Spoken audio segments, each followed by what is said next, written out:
वो देखते हैं, क्योंकि यही डिस्टेंस डिफाइन करेगा उसका डायमीटर। कितना डायमीटर का स्पेसिफिकेशन को हम ले सकते हैं। इसमें आईसी इंजन या इलेक्ट्रिक इंजन कुछ भी यूज कर सकते हैं, जैसे आपको हम बताए थे। तो कुछ कुछ पॉइंट है जो लिखा हुआ हमको पढ़ देते हैं। Height of the centre measure over the bed, ये हो गया height over centre. Swing over maximum diameter that can be rotate in machine, spindle का कितना डायमीटर वो यहाँ पर स्विंग कर सकता है, मतलब मूव कर सकता है। मैक्सिमम जॉब लेंथ, मतलब ये डिस्टेंस। हेड स्टॉक से tail stock, diameter of hole in lathe spindle for turning bar operator. ठीक है, diameter of hole in lathe spindle, सबसे पहले आप समझ लीजिए। ये पॉइंट के लिए आपको बता रहे हैं, बहुत इंपॉर्टेंट है। जैसे मान लीजिए ये आपका हेड स्टॉक है, ठीक है। यहाँ पर आप देखे होंगे कुछ स्पिंडल लगा होता है, चक लगा होता है, ठीक है। यहाँ कुछ स्पिंडल में हम चौक लगाते हैं, ठीक है। तो चौक फिट कैसे करते हैं, क्योंकि ये 3 जो भी हो सकता है, 4 जो भी हो सकता है, फेस प्लेट भी होता है, बहुत टाइप के जो पीस होते हैं, ठीक है।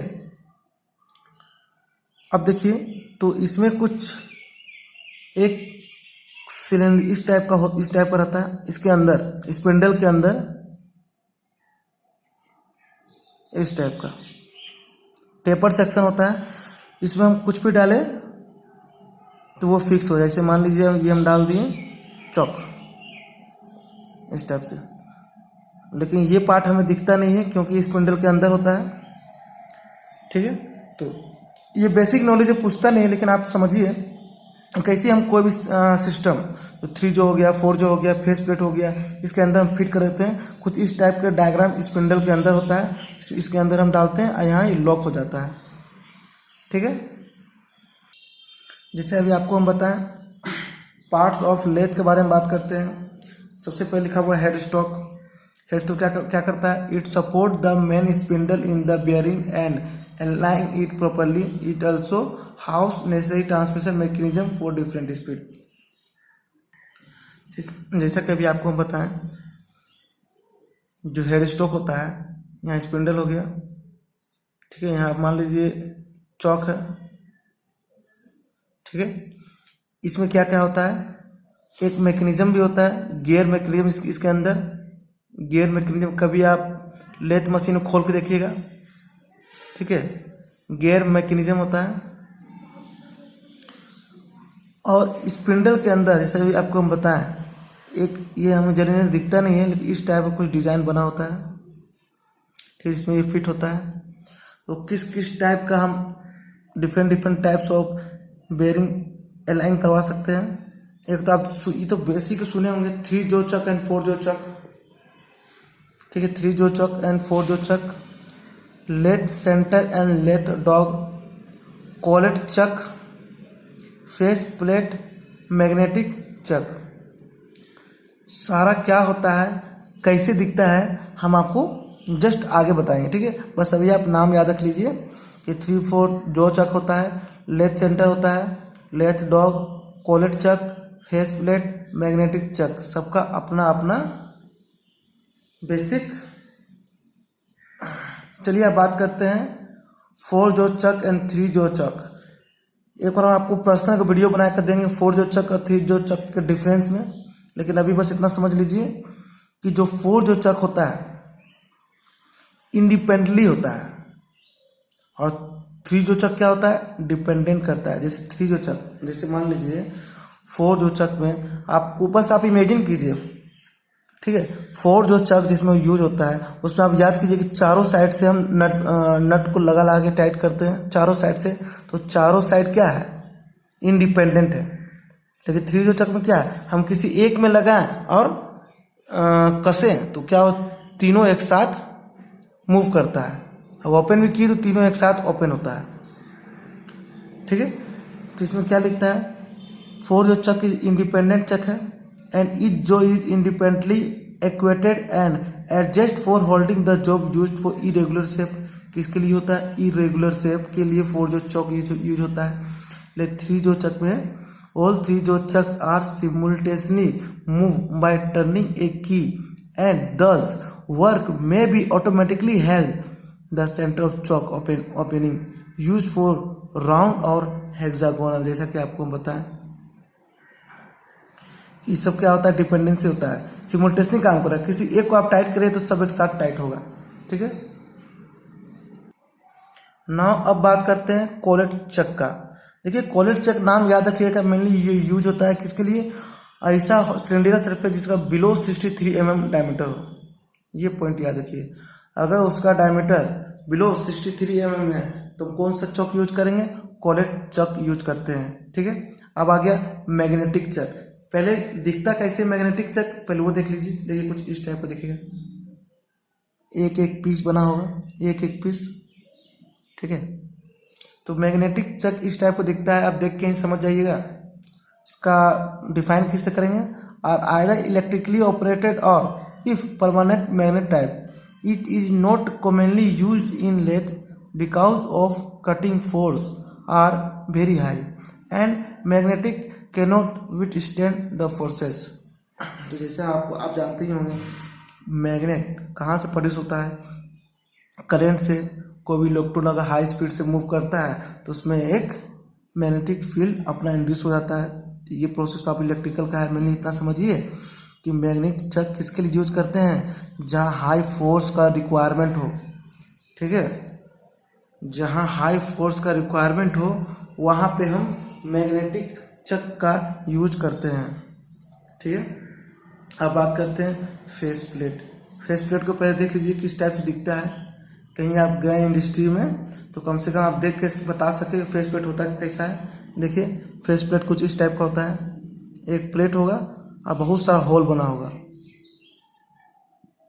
ये होल क्यों बनाया जाता है, जैसे मान लीजिए आपको छोटा वर्क पीस है, इरेगुलर वर्क पीस है, तो आप क्या कीजिएगा, इसी में लगाइएगा और उसको टाइट कर लीजिएगा, इसमें लगाइएगा टाइट कर लिएगा। तो एक साथ बहुत सारा भी कर सकते हैं और छोटा छोटा वर्क पीस भी आराम से हम ऑपरेट कर सकते हैं, इसलिए हम फेस प्लेट का यूज करते हैं। क्या लिखता है, provide ideal way of supporting certain types of works. Flat plate में be screw to the face plate for operation such as a facing, spot facing, drilling, boring etc. If the work has a several holes it must be recentre for each other. समझ गए, जैसा भी आपको बताएं कि क्या support का आता है, सर्टेन टाइप ऑफ वर्क, किस किस टाइप का वर्क होता है, फ्लैट प्लेट में be screw to the face plate. ठीक है, किस किस ऑपरेशन के लिए, फेसिंग के लिए, स्पोर्ट फेसिंग के लिए, ड्रिलिंग के लिए, बोरिंग के लिए। मैंने अब इस तरह से देख के समझ रहे होंगे कि इतना होल बना होता है, हम डिफरेंट टाइप का, छोटा हो बड़ा हो इरेगुलर शेप हो, सबको किसी न किसी में हम फिट करके टाइट करके इसमें ऑपरेशन कर सकते हैं। इसका काम होता है फेस प्लेट का। चलिए मेन स्पिंडल का बात करते हैं कि मेन स्पिंडल आखिर करता क्या है।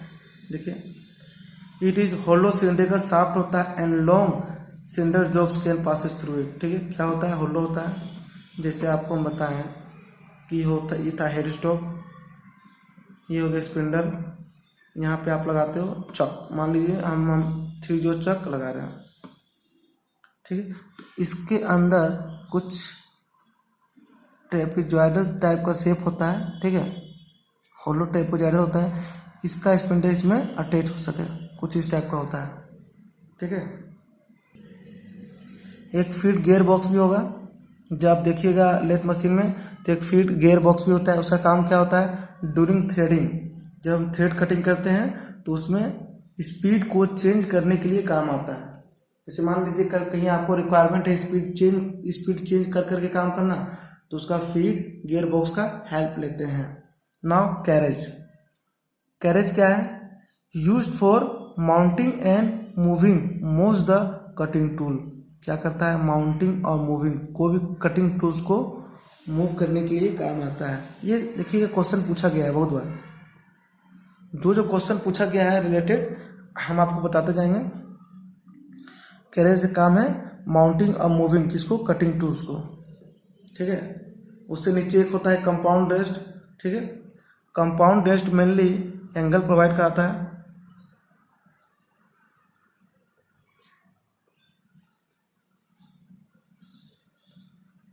Mainly use to provide angle. जैसे मान लीजिए कि आपका कटिंग टूल्स इस टाइप से है, तो हम कंपाउंड रेस्ट को घुमा के हम कटिंग टूल्स को इस टाइप भी कर सकते हैं, एक एंगल में भी दे सकते हैं। तो किस पे डिपेंड करता है? कंपाउंड रेस्ट पे डिपेंड करता है। इससे भी क्वेश्चन आ चुका है, ठीक है। टेल स्टॉक फिट्स है inner way to the weights, ठीक है, फिट करता है inner way.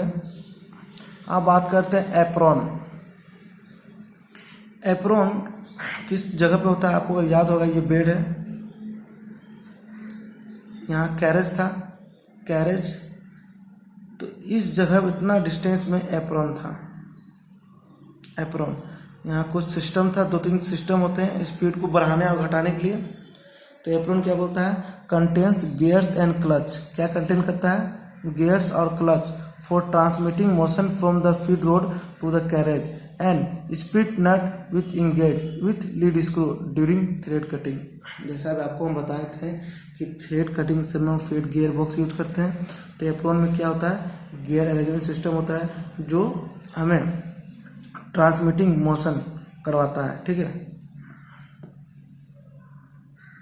Apron consist of hand wheel for saddle movement, pinions to engage with rack for saddle movement. क्या बोलता है? एप्रॉन कंसिस्ट करता है hand wheel for saddle movement. अब एप्रॉन देखे होंगे तो आप एप्रॉन में हाथ से ऑपरेट करते होंगे, याद है? हाथ से इसे पकड़ के ऑपरेट करवाते हैं, ठीक है। कितना एंगल, कितना हमको फीड देना है, ठीक है, तो उस पूरा सिस्टम को एप्रॉन बोलते हैं।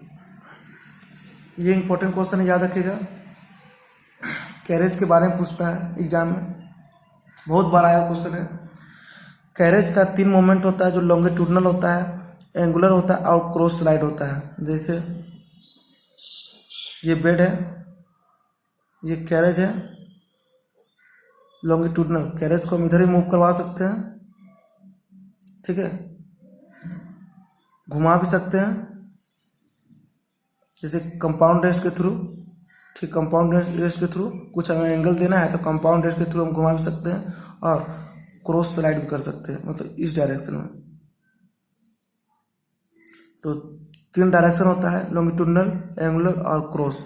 ये हो गया लॉन्गिट्यूडनल, ये हो गया एंगुलर, ये हो गया क्रॉस, ठीक है।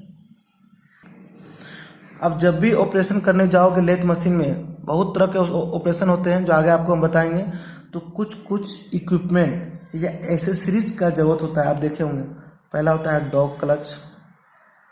देखिए कुछ डॉग क्लच इस टाइप से होता है, देख सकते हैं, इस टाइप का होता है, इस टाइप का एंगल होता है। यहाँ एक रोटेट करने वाला है, इसको घुमाइएगा तो ये पार्ट आपका बाहर आते जाएगा, ठीक है।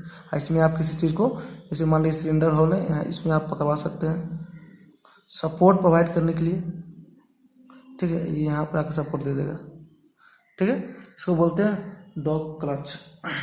फेस प्लेट तो आपको हम बता चुके हैं अभी इससे पहले। Use for holding irregular shape, याद रखिएगा,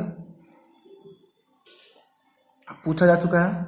इरेगुलर शेप मैंड्रेल, बहुत टाइप्स के मैंड्रेल भी होते हैं, लेकिन हमको ज़्यादा अभी जानने की जरूरत नहीं है, काहे कि जितना हम लोग सिलेबस है हम लोग वही सिलेबस के अंतराल में हम लोग बात करेंगे, ठीक है। तो मैंड्रेल क्या होता है? Use for holding thin hollow workpiece. मान लीजिए कि फेस प्लेट तो इरेगुलर शेप को होल्ड करता है, मैंड्रेल क्या करता है? थिन होलो वर्कपीस को सपोर्ट करता है। तो ये कुछ इस टाइप का दिखेगा आपको। मेनली आपको इसलिए हम फिगर दिखा दे रहे हैं कि लेथ का जब भी ऑपरेशन करने जाइएगा इंडस्ट्री में तो कोई आपसे पूछे तो आप बता सके। फिर आता है कोलेट। कोलेट भी आपको बता चुके हैं, use for holding small semi finished part so that the additional operation में भी परफॉर्म। क्या बोल रहा है? कोलेट जो सेमी फिनिश्ड पार्ट है, मान लीजिए ऑपरेशन किया वो पूरा नहीं हुआ, उस ऑपरेशन को फिर से करना है तो हम कोलेट का यूज कर सकते हैं। Collet are used in several shape, round, square, hexagonal, hole, accommodate corresponding shape of workpiece. काफ़ी तरह का शेप, कोई भी शेप हो, स्क्वायर हो, राउंड हो, हेक्सागोनल, हम कोलेट में यूज कर सकते हैं। नाउ अब हम बात करते हैं मशीनिंग ऑपरेशन ऑन लेथ। अब लेथ मशीन कर रहे हैं तो ऑपरेशन तो करेंगे ही। सबसे पहला क्या ऑपरेशन है, प्लेन टर्निंग ऑपरेशन। तो टर्निंग, एक बात आप याद रखिए, टर्निंग जहां मिल जाए टर्निंग, तो समझ लीजिए टर्निंग से हम क्या करते हैं, डायमीटर कम करते हैं।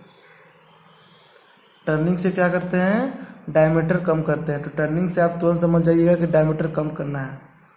Turning is most commonly use operation to produce cylindrical surface, एक सिलिंड्रिकल सरफेस प्रोड्यूस करने के लिए।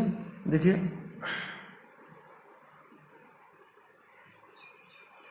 क्या लिखता है, tool is feed parallel to the axis of rotation. देखिए ये मान लीजिए आपका एक वर्कपीस है, ये टूल है इस टाइप का, ये क्या रोटेट हो रहा है, ये रोटेट हो रहा है और ये अपना पर रेवोल्यूशन में कट देते जा रहा है, ठीक है, कट देते जा रहा है, कट देते जा रहा है, इस टाइप का किया जाता है और इसका डायमीटर को कम किया जाता है और सिलिंड्रिकल सरफेस प्रोड्यूस किया जाता है, ठीक है। देखिए पहले मेरा मान लीजिए एक वर्कपीस है, पहले वर्कपीस से कुछ दूर पर रखेंगे हम, जिसको हम अप्रोच बोल रहे हैं, ठीक है। डायरेक्ट नहीं सटाते हैं क्योंकि मेरा जो कटिंग टूल है ख़राब ना हो जाए, इसे कुछ डिस्टेंस पे रखते हैं, फिर धीरे धीरे फीड प्रोवाइड करते हैं, धीरे धीरे धीरे धीरे, और जब कट जाता है उसके बाद ही कुछ दूर हम लेके जाते हैं। क्यों, ओवररन होता है, ओवररन करना पड़ता है, ठीक है। तो ये लगभग ये डिस्टेंस तक कट कर रहा है, तो ये डिस्टेंस इधर भी कट करेगा, इधर भी कट करेगा, क्यों, क्योंकि ये रोटेट हो रहा है, ये घूम रहा है, ठीक है। तो फाइनल डिस्टेंस क्या होगा, पहले था डी इनिशियल, अब हो गया डी फाइनल, ये डिस्टेंस हो गया क्योंकि ये डिस्टेंस तो कट गया इतना, ठीक है। तो सबसे पूछा जाने वाला सवाल, D initial initial diameter, D F हो गया फाइनल डायमीटर, ओ आर हो गया ओवररन, मतलब जो पी से जो ज़्यादा बाहर निकल गए, ए पी है अप्रोच, जो स्टार्टिंग जो डिस्टेंस लेते हैं उसके अप्रोच डिस्टेंस बोलते हैं। सबसे ज़्यादा पूछा जाता सवाल होता है टाइम पर कट निकालने के लिए, जानते हैं फॉर्मूला आप जाने होंगे, speed equal to distance by time, time equal to distance upon speed. तो डिस्टेंस, तो कितना डिस्टेंस ट्रेवल करना है, एल लेंथ, तो एल लेंथ और फीड, स्पीड क्या है, फीड, इसे बोलते हैं फीड वेलोसिटी, टूल कितना मूव किया, तो एफ इंटू एन, ठीक है। देखिए फीड वेलोसिटी, जिससे हम एफ फीड इंटू एन से डिनोट करते हैं। तो हमारा टोटल लेंथ कितना हो गया ये देख लीजिए, ये एग्जांपल था, वर्कपीस का लेंथ एल, जो मेरा वर्कपीस ट्रेवल किया वो डिस्टेंस एल प्लस ये भी डिस्टेंस ट्रेवल कर रहा है अप्रोच और कुछ आगे जा रहा है एपी, तो L plus O R plus AP, इतना डिस्टेंस ट्रेवल किया होगा मेरा कटिंग टूल्स, ठीक है। ये फॉर्मूला तो आप जानते होंगे, angular speed, speed equal to pi D N upon 1000, ठीक है। तो टोटल टाइम क्या आ जाएगा, टोटल टाइम, टाइम पर cut into number of cut, जितना नंबर ऑफ कट से मल्टीप्लाई कर देंगे तो टोटल टाइम यह निकल जाएगा, ठीक है।